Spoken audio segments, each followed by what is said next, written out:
Thank you for coming. Yes, I've written all sorts of books related to this part of the country, especially Illinois and the upper Midwest, including biographical and true crime narratives like Dime Novel Desperados or The Bootlegger, and accounts like Cultures in Conflict on the Mormon War of the 1840s in the Nauvoo area, and Keokuk and the Great Dam, the building of the first dam on the upper Mississippi River, and things like that. But even in all of those works, as diverse as they are, but dealing with this part of the Midwest, I've always been partly focused on the nature and function of community, or people's relationship to, or lack of relationship to, community. And I've lectured a good deal on small town culture. So I can say with some authority that a very major problem today is that our sense of belonging to a meaningful community is fading. And this is not news. In fact, a group of us were talking about this a few minutes ago, just before the introduction here. This is not news to most of us. Book after book by scholars, especially in sociology or history, has pointed to this, including very popular best-selling titles that you'll remember, probably if you've been reading that kind of book for a while. Robert N. Bella's Habits of the Heart. You remember in the 1980s, Habits of the Heart came out. Individualism and Community in America. Oh my gosh, was that a bestseller. And then Robert D. Putnam's book, Bowling Alone. Have you ever heard of Bowling Alone? The Collapse and Revival of American Community came out in 2000. Putnam, probably the most famous now sociologist in America, and a tremendous bestseller. In fact, if I had to pick scholarly books that were out in the way, blow you away bestsellers in the last 40 years, those would be the two books, and they're both on the same problem. Communities falling apart in America. Imagine that. Same problem. And they aren't the only books either. I would recommend to you James Kunstler's book called The Geography of Nowhere. And that title will tell you a good deal about what he deals with. The falling apart of community, lack of a sense of distinctive place, homogenization of our culture. People no longer have a sense of a commitment to anything. Another one, William Leach's book, Country of Exiles, the destruction of place in American life. And literally, I could stack books on the floor on this general topic, this high at least. So it is a big, big subject, a great many people concerned about it, even in the popular press and magazines now. You've probably seen things related to the decline of community in America. I remember 20 years ago, in fact, the Chicago Tribune ran a wonderful year-long series of more than a dozen big page-long articles. The title of that series in the Tribune was A Nation of Strangers. It became very well known. And the various installments or articles had disturbing titles like America, the Rootless, Neighbors, Anonymous, and A Fading Sense of Place. In fact, as one of those articles in the Tribune series pointed out, instead of being volunteering, joining, getting to know each other, community building citizens who once typified our nation, Americans have become privatized, atomized, focused within their property lines. So it's just been very widely studied and stated, and every one of you knows some facet of the decline of community in our time. In fact, the first section of my latest book that came out just several months ago, called On Community, which includes a lot of articles I've written in the past several years.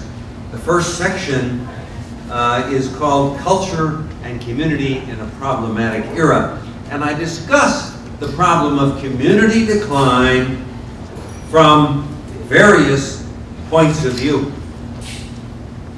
And as I point out, the central issue that America needs to confront, in my view, in our time, is how to maintain an increasingly self-liberating society. In other words, a society in which everybody is free to become what she or he wants to be. Self-liberating, we all appreciate that, without also fostering alienation from others and social irresponsibility. I guess the idea is if I'm free to become what I want and I'm really important and that's the key to my life and everything, then everything else isn't so important. So that's a problem. We've done very well with promoting in our country individualism, promoting it to our children, to ourselves, but we haven't nearly done the job that we need to do promoting community, as if that was automatic. And incidentally, it was automatic for 99%, think of this, 99% of human history. People who lived in the mountains of Peru, like the Inca, or on the sands of Egypt, the Egyptians, or wherever they lived. They didn't know any other cultures to speak of, except their own. They were so connected to their culture that they had, in a sense, a very small sense of what we would now call individualism. In fact, when during the Black Hawk War, when Americans, who were pushing, of course, the Sauk Indians, Black Hawk's tribe, out of the state, didn't need to, but they did because they were frightened by him and so on. And so they abused him. And Black Hawk resisted, refused to leave his home village up where Rock Island is today. One of the white leaders said, "Who is Black to him? Who is Black Hawk anyway? Who are you?" In other words, he says, all the Indian nations know who I am. I'm a Sauk. I have all the values of a Sauk warrior. End of discussion. That's it. I am what my culture expects men to be. Period. The end. He didn't talk about, well, I'm a particular, excuse me, a particular guy.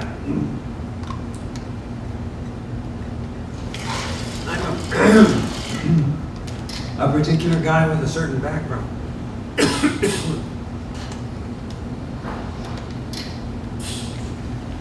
He simply talked about himself as a Sauk. What we call social identity was the key to who somebody was. Not individual identity, social identity. That was what people understood. And there was you didn't have to teach community. Community was intense to the point where you and I, if we were transported back 10,000 years, couldn't stand it. It was that uniform. But we've gone, my point is, we've gone to the other extreme, and rather rapidly, where now we emphasize individualism. I'm the center of my world, just look at my stuff on Facebook, that'll tell you. And my responsibility to Galesburg or Knox County or Illinois or America or whatever is sort of marginal. Because I may end up in Hawaii for part of my life and then move to Japan, who knows. And so people don't have that commitment like they used to have. There are many factors that relate to the overall fading of community, including an increasingly impersonal economy. You can buy things online. You can buy things without ever getting out of your car. You you can buy gas by pumping it in yourself. When I was a kid, incidentally, this is how old I am. I actually worked at a Sinclair station as a teenager, and in those days, somebody pulled up, I'd run out and say, "Yes, ma'am, what can I get you?" And she'd say, 10 gallons worth of regular. "Okay." And I'd put the thing in and set it for 10 gallons, and then I'd go and scrub her windshield and everything. And so I interacted with people in my community, my small town, by working in a gas station. And of course, bye-bye to that, and to a lot of other things that cause interaction. So we've got a much more impersonal economy. We've got a decline in marriage,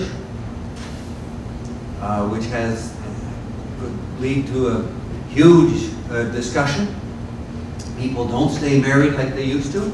A lot of times they have children, in fact, get together and have children without getting married, as you know. And that is on the rise.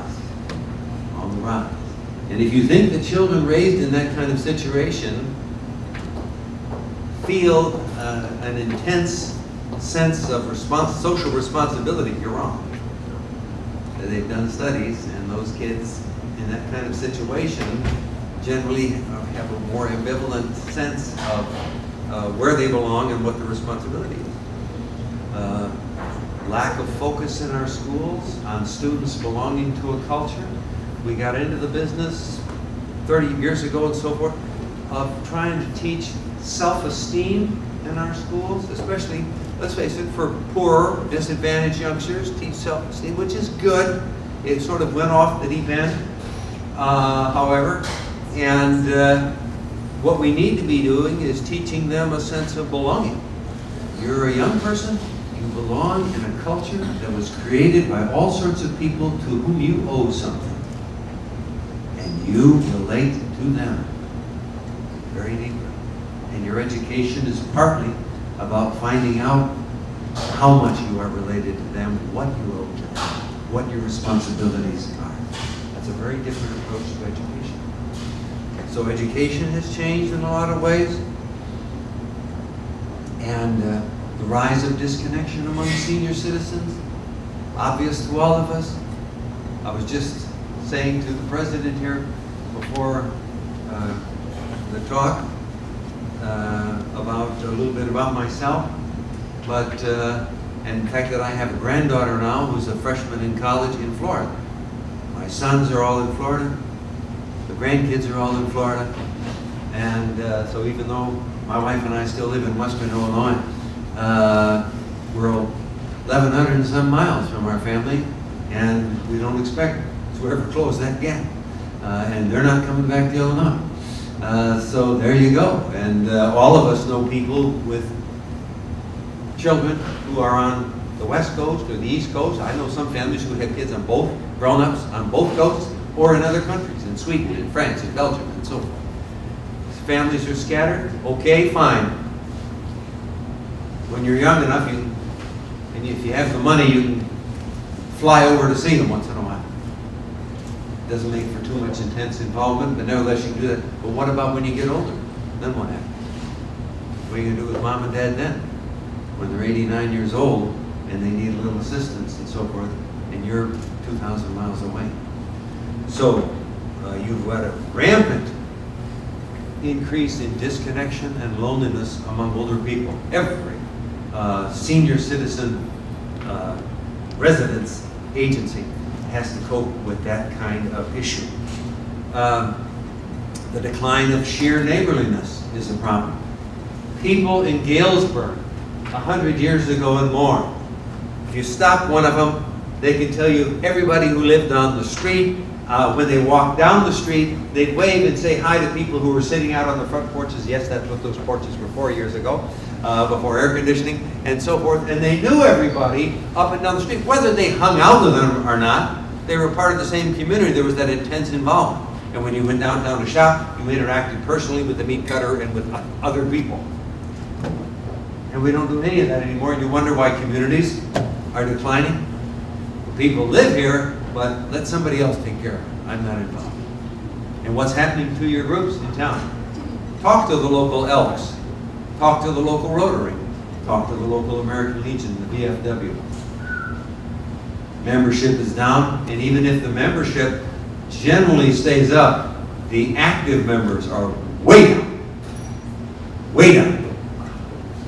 I can't tell you the number of agencies that have told me the same 10 people show up at all the meetings and volunteer to do things. The other 230 people pay their dues and come in and have a drink on Saturday night or whatever. That's it. Boy, are those declining. Not only locally, in Galesburg, Macomb, and other places, but of course across the United States. So, fading of social activism and civic group membership. And I've written about all those things I just mentioned. How do we combat this in America? Well, one essential approach that I've emphasized is finding ways to help individuals connect through local history. We need to help people see themselves as part of and connected to a meaningful cultural story. Again, 1,000 years ago or even hundreds of years ago, you didn't have to do that. It was automatic. But now we need to get the message that we've got to purposely do this if we're going to keep our communities from fading. As I said back in 1982, before any of those books that I just mentioned were published, in a newspaper column, as a rule, towns now neglect to foster historical awareness, except during a centennial or some other milestone of local heritage. And this is unfortunate, for when residents find nothing compelling about their town's past, they lose their sense of connection. And the essence of the community slowly erodes. The emphasis is shifting, in other words, from it's all about us to it's all about me. More impersonal by far. Social environment. So recovering and sharing local history has become very important for us. We do that in certain ways, of course. The Sandburg Festival itself is one way to do that. Look back to Carl Sandburg, look back to some other things that have been important for Galesburg. Keep those traditions going. That's very important. Railroad Days, another one. In Macomb we call Heritage Days, is our biggest festival in late June, but we've got half a dozen others also. And so, more needs to be done, however, than just that. For one thing, I encourage history-based newspaper articles or columns in local newspapers so that people can become more aware of other figures from the local past, especially. We need to chronicle and celebrate local leaders and activists that our town had produced. And sometimes it can make a difference. Let me tell you about something that happened in Macomb, because I've written a column there for more than 40 years. And some of my columns have been in other newspapers too, but now I currently don't. I write for my county. But I was determined to write a series over a period of time about women who have been forgotten in the history of the greater Macomb area, the county. And so I wrote about a couple of women who founded an orphanage and who worked for nothing through their whole lives to take care of disadvantaged kids. And another woman who's very much a social activist, rescuing abused children and so forth. And another woman who's a crusader for decent health care and other things. Wrote about them, wrote their life stories for the newspaper. The Women's Club in town got so excited about it, they had to come speak, among other things. They formed a committee and said, we can't let people like this be forgotten. Oh my God. I mean, they were our equivalent of Mother Bickerdike, okay? Like that. And incidentally, I've written about Mother Bickerdike too. Wonderful. Yeah. So what they did, form a committee, raised funds for a period of 4 or 5 years, and put up a statue, a memorial, with, of course, a woman on it and so on, to women of the past in that area who have been social activists. And it's called the Women's Social Service Memorial, especially to certain named individuals that I had written about, but also a general memorial. That woman symbolizes all the women who are generally been forgotten in a male-dominated world, especially in the past, who did things often for a lifetime, and within 20 years of their death, they were just virtually forgotten, never written up in the local county histories and other things. Very tender bias. At any rate, they put the statue up and it was dedicated last September. And wow, has it gotten notice from other groups and agencies across the country. In fact, that very committee of women is going to Springfield within the next week to get an award, a state award, for doing something so original and distinct. And now you come into Macomb and people, women especially, but other people, want to have their picture taken in front of the statue and so on, and things like that. In any case, you can, what that shows is that you can arouse public consciousness about forgotten or neglected people of the local past that now modern residents can very much identify with. And in fact, they're so anxious, they realize, wow, we've had a great tradition. You realize that the person, for example, and you don't know this, the person who cured measles for the first time, came up with the first serum to cure measles, was from Macomb, Illinois? Absolutely. Ruth Tunnicliffe, you've never heard of Ruth Tunnicliffe, but everybody in Macomb knows of Ruth Tunnicliffe. Her name's on that statue, along with the woman who ran the orphanage and some other people. And boy, did she have to break barriers in the late 19th century to even become a physician. The school wouldn't take women, of course, most of them. She found one in Chicago that would, and got to become a doctor, and then went into bacteriology, and lo and behold, you should forget those people? Come on, give me a break. And every town has wonderful people buried in its past that if you bring them out to light, it allows other people to identify with local culture in a meaningful way. Inspires younger people. In fact, the local women's group, the Women's Club now has just developing an annual award so that every year, to keep that tradition going, they're going to give an award to this woman who has done work with the Salvation Army or whatever other social activism she has done. Make it a part of your culture. And to me, see, it's all a matter of belonging. I belong to a place that counts. That's good. That's important. I'm pleased that I'm connected with these people. That's the building of community part of it. Yes, we need to appreciate those people, but we also build community in the process. A section of my On Community book is also called People of the Local Past Who Should Be Remembered, and is devoted to short life stories about interesting men and women that ultimately foster a sense of connection to the town's values and the past. In fact, in a section of that book about my own experience and work as a writer called Fetching the Dead and Finding Our Place, I say this: a place is more than the background to our experience. It is the very cultural context that envelops us and shapes us. So the dead who created and embodied that cultural tradition in the past can help us develop a sense of belonging. And of course, with belonging comes commitment.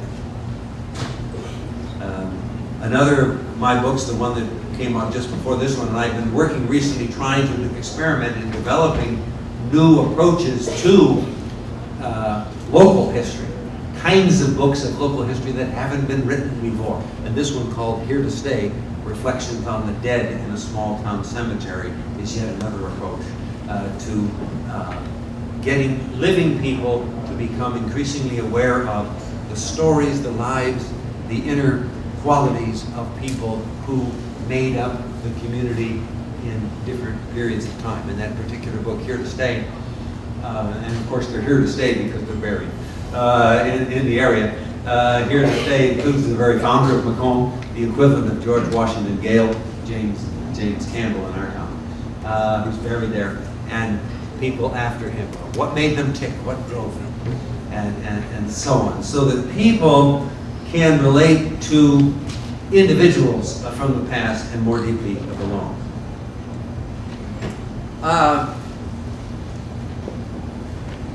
We also need to, incidentally, emphasize now and again negative aspects of the local past. People don't usually do that at festivals and stuff. We try to pick positive things. Carl Sandburg's wonderful poetry and his empathy for poor working people and this and that and the other thing. Of course we do. Try to pick out good things. That's the difference, incidentally, historians will tell you, between heritage and history. History is everything in the past. Heritage is you find the good things that you're proud of and you celebrate them. And you let the other things go. So, in any case, we need to look at the negative things too once in a while. Some of the articles, even in my book on community, deal with things that we've had to triumph over in Macomb. The treatment of women on the frontier. I have got an article in there about women and animals on the frontier. And in fact, it's called Early Macomb Struggle to Control Animals and Women. And in fact, animals, when you study it, pigs, horses, cattle, were allowed to run free on the streets. You know that before the Civil War in most towns, certainly true in Macomb, but most towns, they could run free on the streets. So it'd be nothing to see a crowd of 10 horses hanging out together, or a few cattle, or maybe even feeding out of something that's in somebody's wagon while the guy's in the store, they're eating whatever's in the back of it. Anyway, they were running loose. And of course, creating their mess in the process too, on the streets. But anyway, women, however, couldn't go uptown, couldn't be uptown unescorted, especially in the evenings, but even sometimes during the day. So you can let your cattle run loose, your horses run loose, and that's my horse, don't you touch him. He gets to do what he wants in town. But my wife, she goes uptown when I take her uptown, otherwise she's where she's supposed to be, which is home. Anyway, you had to triumph over that kind of thing in the past. I even point to a case, same way, prejudice against minority groups, blacks, for example. Oh my God. As you may know, there was a Mason-Dixon line in the tall state of Illinois, as I've taught many Illinois history classes, run right through the middle of the state. Basically, the northern part of the state was pro-North during the Civil War. They had so many people coming, like this town, from the New England area. George Washington Gale and his group, in other words. The southern half of the state had people coming from Kentucky, Tennessee, Virginia, that area. And so they were very pro-South. Heck, they still had families back in the South, you see. They didn't want anything to happen to them. Very pro-South. So we have a Mason-Dixon line in Illinois. And Macomb was founded by those Kentucky, Tennessee frontier people from the South, Southern background. Galesburg was different. A black was horribly discriminated against in Macomb and really couldn't walk the streets. Very much different here in Galesburg where they could. And it doesn't say that blacks were equal here in Galesburg, but they could at least walk the streets during that period of time before the Civil War. But not in Macomb. And so, anyway, we had a couple early cases that I've written about. One in this book, it's called Macomb's Mockingbird case, because it's almost identical in some ways to the case that you're familiar with from the movie or the book To Kill a Mockingbird, where a black is accused of sexually attacking, raping a white woman. And of course, in a bogus case, he doesn't get a fair trial in the novel. But absolutely true with Macomb also, a young 17-year-old black kid who'd been brought back by somebody who'd been in the Civil War, accused of raping a middle-aged woman. Absolutely zero proof, wasn't even given a lawyer, was convicted in court without even being represented, sent to prison, and so on. Unbelievable stuff going on. And you triumph over that. So my point is, getting into the negative things of your past also can be important, because you need to show the triumph over those things over a period of time. And now, of course, Macomb is just the opposite in so many ways. In fact, the president of Western Illinois University, as you may know, Jack Thomas, is a black guy. So all sorts of barriers were broken along the way. And we need to be aware of people in our towns who have definitely fostered community in the past. In this town, Carl Sandburg is one, but of course there's a number of others as well that we need to keep bringing up before the public. And this is one of the great things about Sandburg and the Sandburg Festival. Incidentally, Sandburg's second book, Cornhuskers, 1918, he says in the opening poem, which is my favorite poem in that book, called Prairie, "The land and the people hold memories, even among gravestone writings rubbed out by the rain. They keep old things that never grow old." And what he means by things are cultural values, insights. The land and the people hold values and insights that are precious to them, that hold everybody together.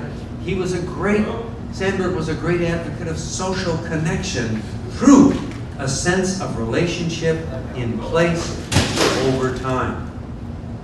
And he expresses it in his poetry and in other ways as well. So we need to dig out people who are less well known than Sandburg too in our past, and Galesburg has some wonderful, fascinating people like that, and celebrate their insights as well. In fact, talk about celebrating insights. I'm going to start a column. I don't know if you know, Illinois Heritage Magazine is published by the Illinois State Historical Society out of Springfield. It goes all over the state and sometimes beyond.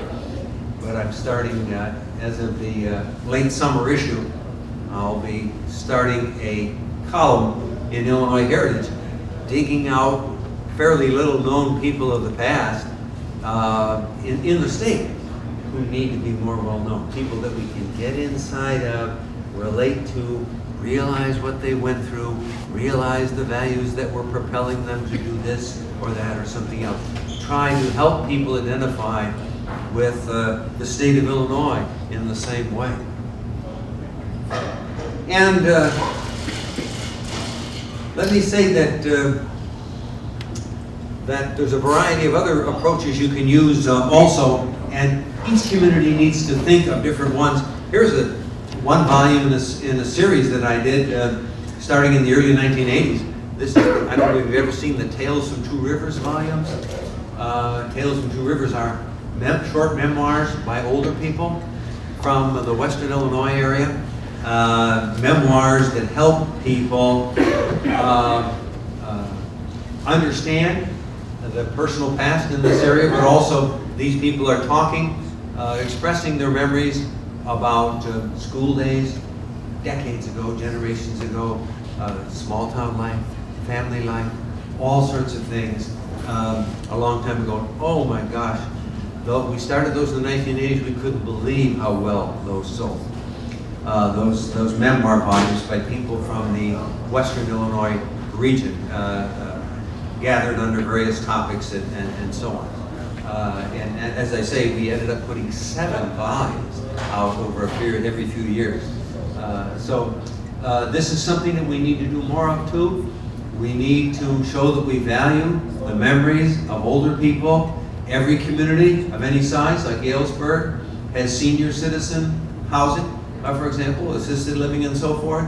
Those shouldn't be places where we never go and we don't care about.